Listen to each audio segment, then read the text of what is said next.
Too hard now, Laphicet. You hear me? I hear you. I just...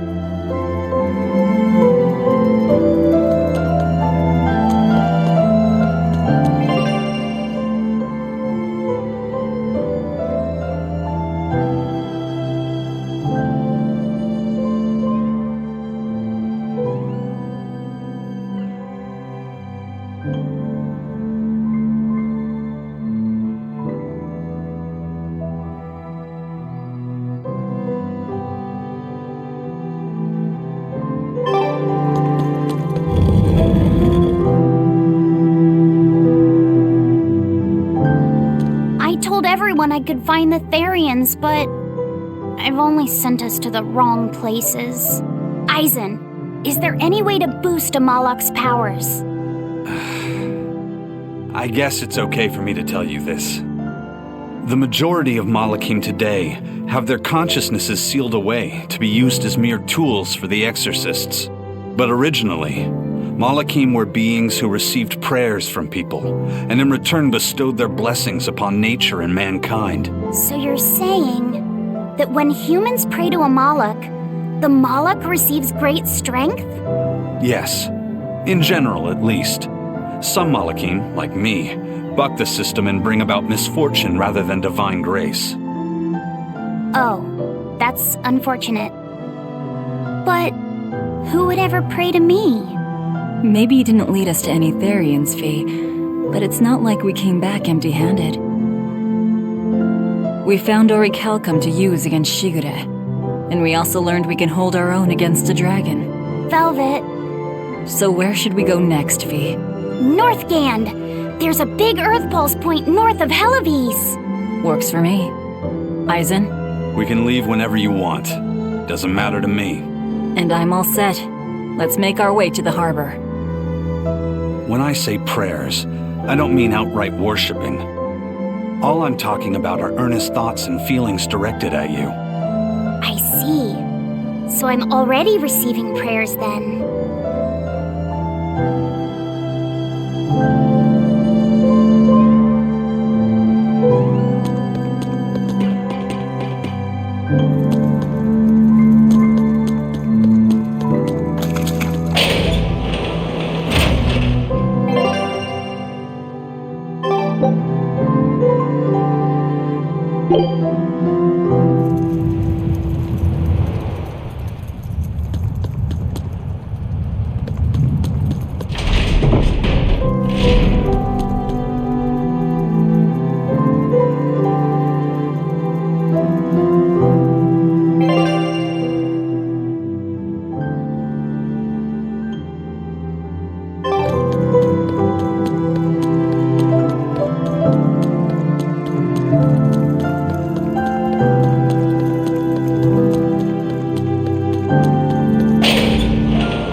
Target is north of Helivis, near the Faldes ruins. In light of everything we know, I'd say it's highly likely we'll find a Therian there. Let's hope! Then we should make our first stop, Port Helivis. With the, mischief we got into last time, getting into the city might prove difficult. Benwick, how are things in Helivis right now? That shipping guild that used to handle our mooring is pretty much toast, but for some reason, the Abbey isn't watching the port as much as they once were. Unfamiliar ships have been hauling in relief supplies, so if we pose as one of the transport ships, I think we can slip in. And if we divert some supplies to an unofficial channel, we might be able to secure a new mooring partner. Smuggling in relief supplies for our own disaster. Cheeky bastards, aren't we? It's what'll get us in. That much is true. It's a plan. Roger. I'll get right on it.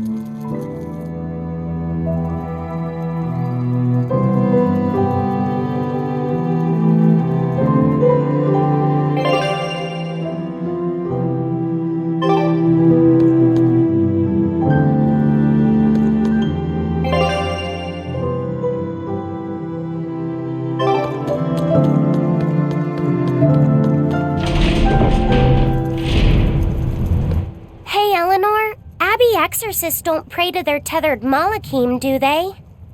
You mean something besides our oaths? An oath is a magical formula that grants you power in exchange for binding you to a rule, right? Yes, though that is simplifying it a bit.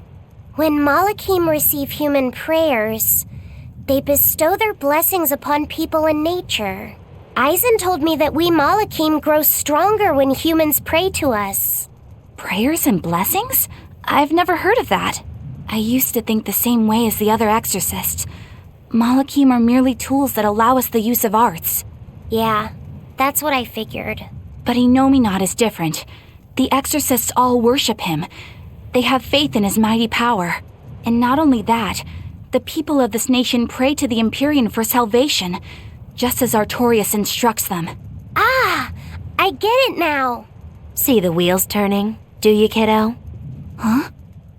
Artorias founded the abbey within the existing Church of the Empyreans, so that he could direct the people's thoughts towards Inominat, so that even while they lionize Artorias as their savior, they are made aware of Inominat's presence behind him.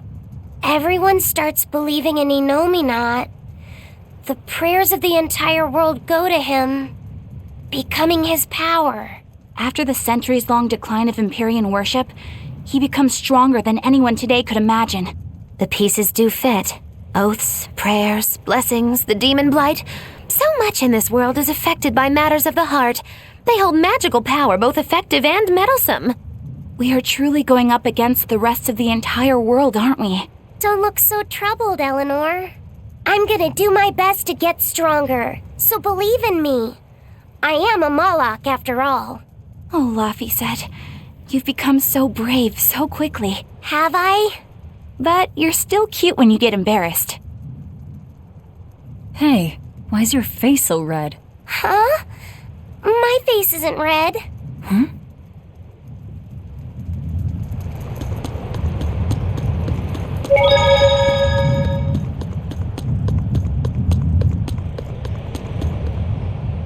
The supplies are loaded. We can make for Helavis whenever... That was fast. If we weren't hard workers, we wouldn't be sailors. Eleanor! Oh, what's wrong, Kamoana? She said she had a dream about her mom. When Mommy saw me, she said I looked scary. That she didn't want a scary little girl like me. Your mother would never say that, sweetheart. But how can you be sure? Well, how do I put it? I know because I know. You're just lying to make me feel better.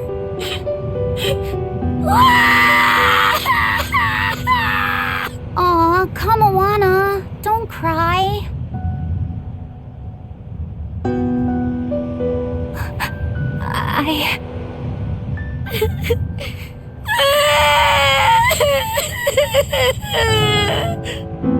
Oh, this is the part I hate about little kids.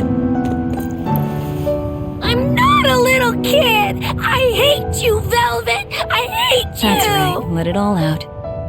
Stop it! Stop it! Mommy! I saw my mommy! She didn't want me!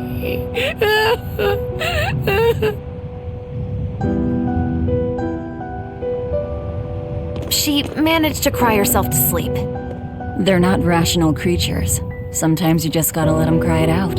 You seem used to it. I guess you could say that. Laffy usually kept himself together when he was younger. But when he was really little, he had times like this every now and then. And on that note, let's take off all we can. My liege, Dial, I leave Kamoana in your care. I'll do what I can, but kids as sweet and honest as her are harder to deal with than corrupt bureaucrats. An outlaw prince and a talking lizard are no replacement for a mother.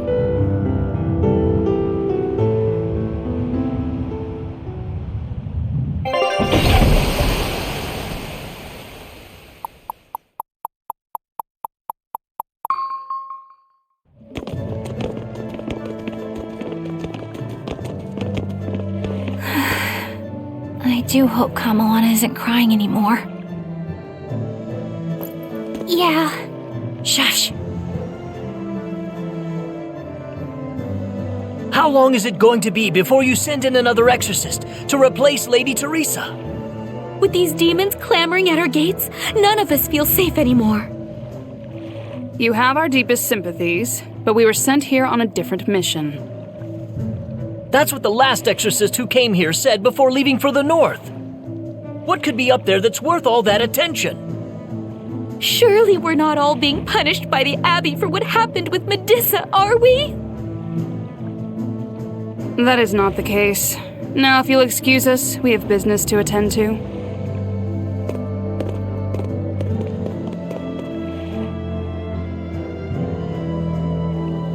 So the exorcists are just passing through town and heading straight north. Odd.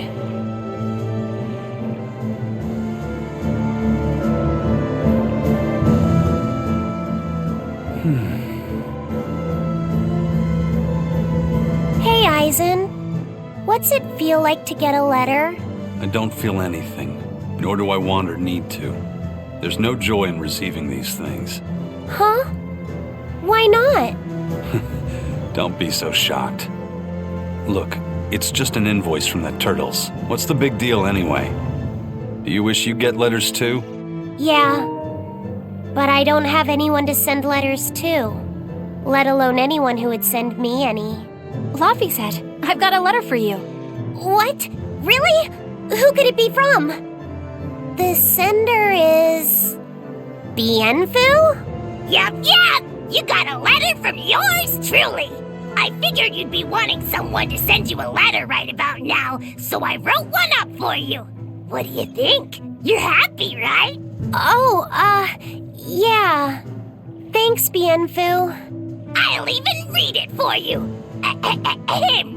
Dear Moloch Laffyset, I hope that this letter finds you in good health and high spirits. Thankfully, I'm doing well myself, with no major changes to report. Bienfu's taking all this so seriously. It's so rare to actually see him like this. As you're aware, I've been spending my days ironing Magilu's outfits, sewing her buttons, and washing her hat and tremendously long socks. Recently, however, I made the mistake of remarking to her that she might not have been quite as slender as she once was in her younger years. She hung me upside down from the roof in the middle of the cold. I nearly became a frozen Normansicle. It was so horrible that I couldn't stop my tears from flowing down my little cheeks.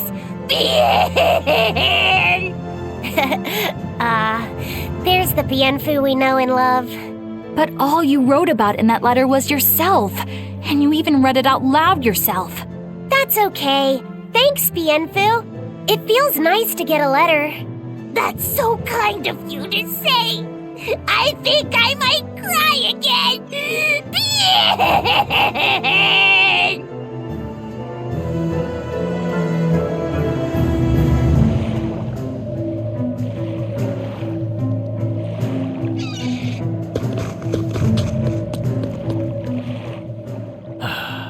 Ever since the Calamity showed up, everything's just gone to pot, I say. Calamity? What do you mean? I mean the demon who barged in and made a mess of our fair city.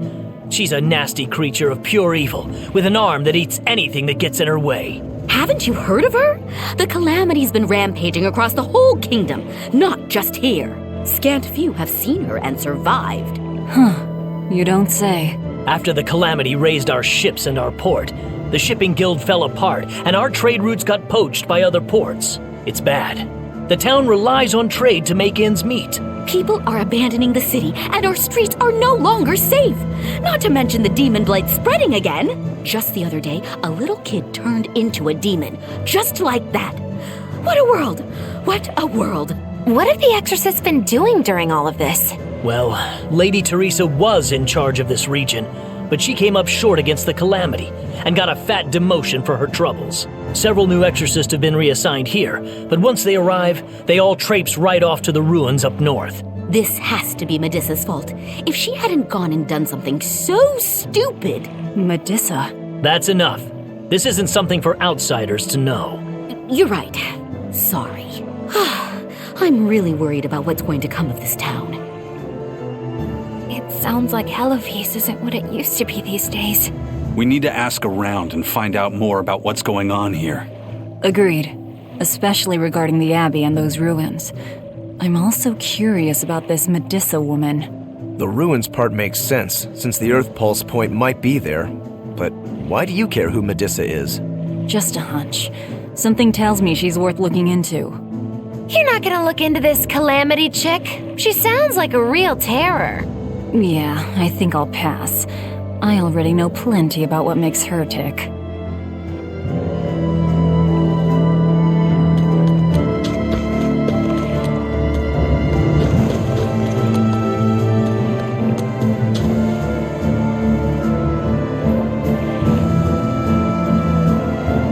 Are you all right, Madame Eleanor?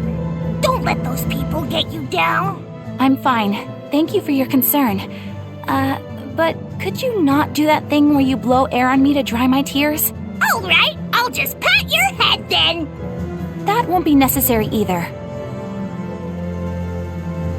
But really, things are in a terrible state. The town burned, the guild ruined, the abbey all but gone. It won't be a functioning port for some time. You can't fault them for being upset. They had it real good here until we came along. Those Hellavesians were like spoiled children. How so? Hellafeast was once a tiny fishing village. The bountiful northern seas provided plenty enough fish to sustain their trade. But Flamestone gave them an easy way to get rich. And once they got a taste, they abandoned their old craft. And now they're paying the price. But I've heard that the cooling temperature has covered half the northern sea in ice drift, making fishing much more difficult. But the drifting ice carries tiny organisms, enriching the waters where it melts. The fish should be more plentiful than ever. I suppose you may have a point. We're ones to talk after what we did, but taking the easy path, then complaining as soon as it gets hard, that seems... Spoiled, yes. You said it, Laphicet. I think my appetite's getting a little overindulgent, too. That's not a bad thing. Just means you're healthy. Giant squid come to these waters in this season. Should I ask Benwick to fish some up?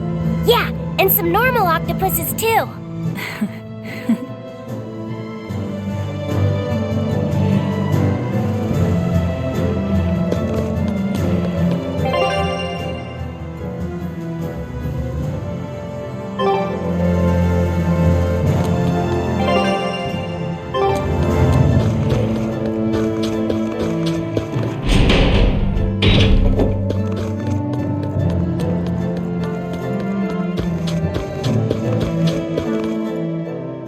Hey, do you mind if I ask you a few questions? Sorry, I'm busy. Try someone else. Excuse me. My name is Eleanor, and I'm an exorcist on patrol with the Abbey. I was wondering if I could solicit your honest opinion about how this town is being run. Oh, I didn't realize there was an exorcist with you. Yes, please tell the Abbey we want Lady Teresa back. Her governance was strict, it's true, but at least we could live in safety. Now, all the exorcists run off to the Faldi's ruins and leave us here in the lurch. They value some dusty, faraway ruins over the lives of the good, hardworking citizens here. It's just wrong. We've always been cooperative with the Abbey's demands, and now this is what we get in return. I see. The Abbey appreciates your, candor. I'll pass your comments on to my superiors.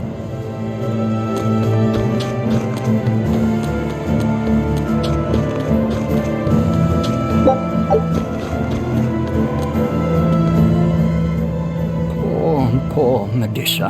Are you a friend of hers? Yeah, she used to live just down the road from me. Medusa raised her daughter Diana all on her own. And then they up and murdered the girl. Murdered? By whom? The exorcists. Once Diana caught the demon blight, the damned Abbey exterminated her like a rat. How cruel. I felt just terrible, but I suppose there wasn't much else to be done with her. But Medusa, she hated the Abbey for what they'd done, so she barricaded herself inside the sanctuary. She just kept on screaming, all like, demons have feelings too.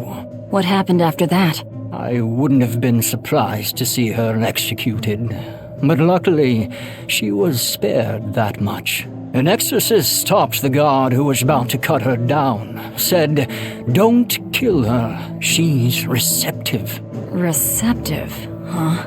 I think that's their way of referring to her deep faith.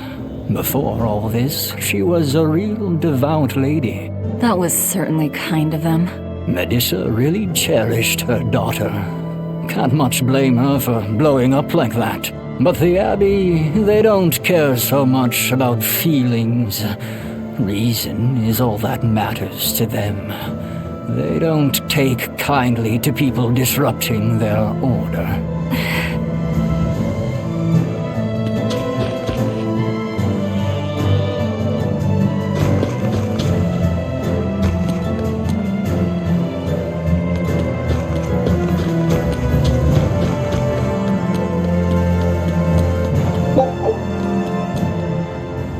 If you go north from Helives, you'll come upon the Faldes ruins, which are Abbey property. Mainly, it's used as a checkpoint for hauling ore that's extracted out of Mount Killerhouse. But between you and me, I hear the Abbey also uses it as a prison camp.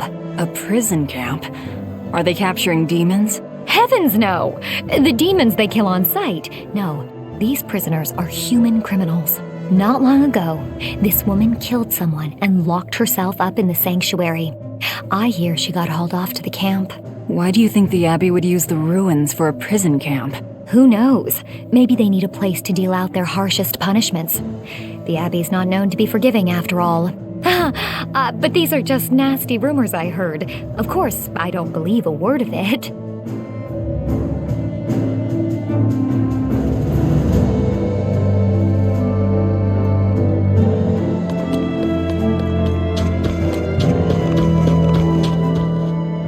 I can't believe the demon blight has spread into the city now. Scary times. Well, the one who caught it was a little girl, so they were able to deal with her before anything bad happened. But the problem was that the demon girl's mother tried to hide her. That's only human nature. These are dangerous times. We dare not let our emotions control us. One person's selfishness could endanger the entire community. Right. Thankfully, an upstanding citizen noticed something suspicious and reported the child to the Abbey, but the mother went mad and killed him in retribution. And what makes it all the more lurid is, I heard the man she killed was a fellow she was actually thinking about marrying. The daughter had been dead set against her mother remarrying.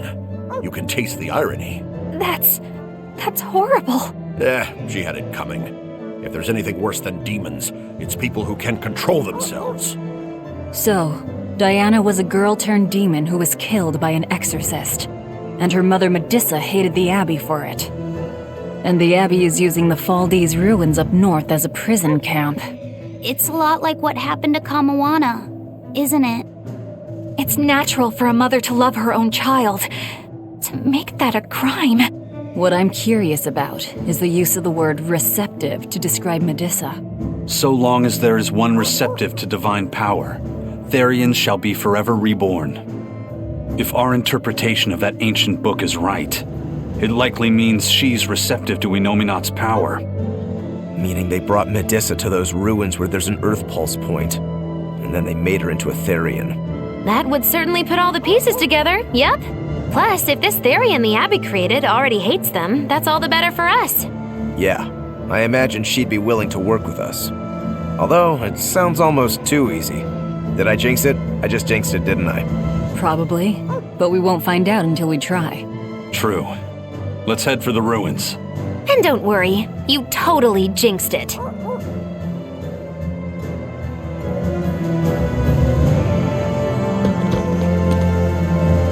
This calamity is us, isn't it? Well, we've been waging war with the Abbey everywhere we go, and now we're about to take it to a new level. If we pull the next Therian off of the Earth Pulse point, it'll likely be Kamoana's village all over again. The same devastation? Ooh, I wonder if there's something worse than calamity that they can call us. This is no laughing matter. People turn into demons in part due to their own malevolence. It's not like they're entirely innocent. But if there's someone out there who's being forced to act as Inominat's mouth, like Kamawana was, isn't saving them the right thing to do? I cannot argue with that, but... You don't have to worry. I'm the one who will devour the barrier. And I'm the one who will do what needs to be done.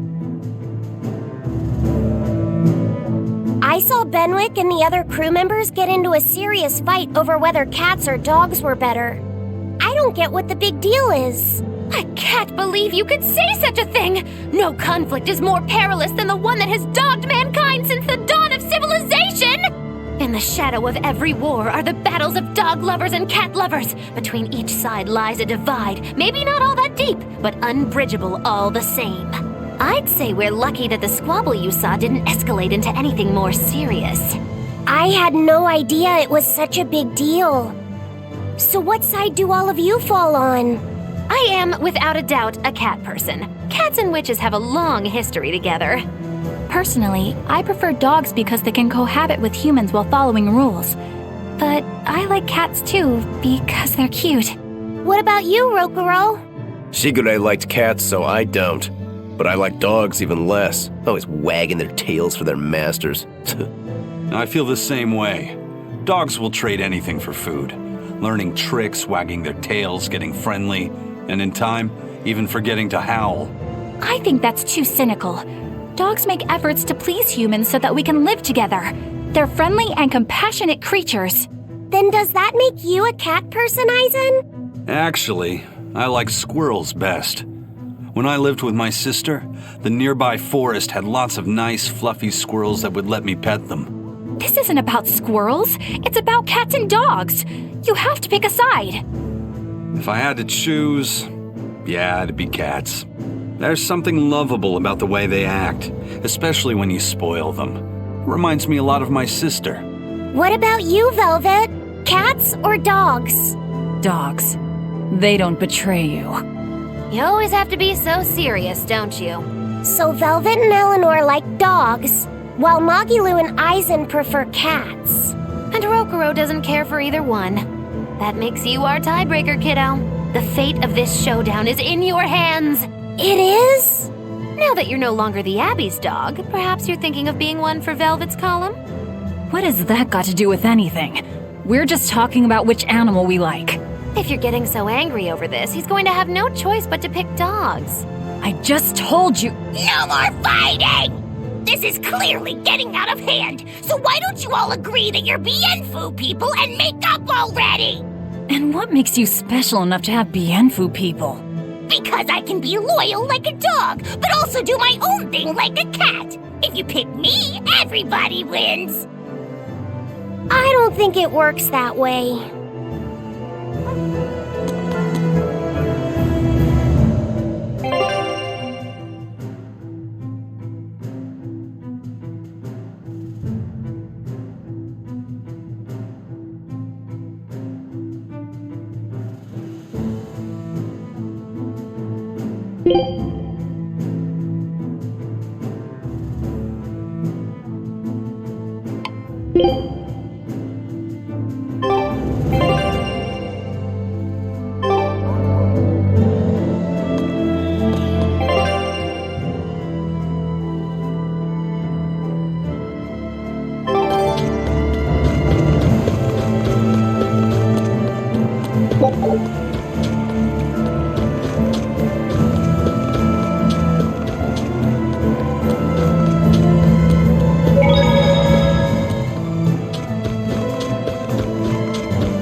you